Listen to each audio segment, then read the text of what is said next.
আরে ভাই, এত তাড়াতাড়ি ডাকলি কেন? কি হয়েছে? তোকে দেখে তো মনে হচ্ছে তুই খুব ভয় পেয়ে আছিস। কি বলবো রে ভাই, আমরা মনে হয় না আমাদের নতুন ফ্ল্যাটে থাকতে পারবো বলে। ওই ফ্ল্যাটটা ভূতের কবলে পড়েছে। কি বলছিস রে ভাই? হ্যাঁ রে, রোজ রাতে ছাদ দিয়ে কারোর নাচার শব্দ আসে, গিয়ে দেখি কেউ নেই। তারপর আমি আর আমার বউ অনেকবার ছায়া দেখতে পেরেছি। ঠিক রাত 3টের সময় আমরা পরিষ্কার শুনতে পাই কে যেন বলে, বাড়ি ছেড়ে চলে যা, নইলে মেরে ফেলবো।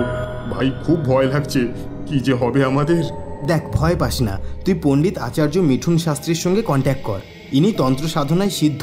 ইনি ভূত প্রেত ডাইনি পিশাচ এইসবকে খুব সহজে ভাগিয়ে দিয়ে সাধারণ মানুষকে সমস্যা থেকে মুক্ত করে। ইনি তন্ত্রবিদ্যায় অষ্টসিদ্ধি লাভ করা একজন মহান জ্ঞানী তান্ত্রিক। ভাই তুই আমার খুব বড় উপকার করলি, আমি আজই ওনার সঙ্গে যোগাযোগ করব। ওনার অ্যাড্রেস আর ফোন নাম্বারটা দে না ভাই। হ্যাঁ অবশ্যই, কল বুকিংয়ের জন্য হোয়াটসঅ্যাপ SMS করুন 8016088349 এই নাম্বারে।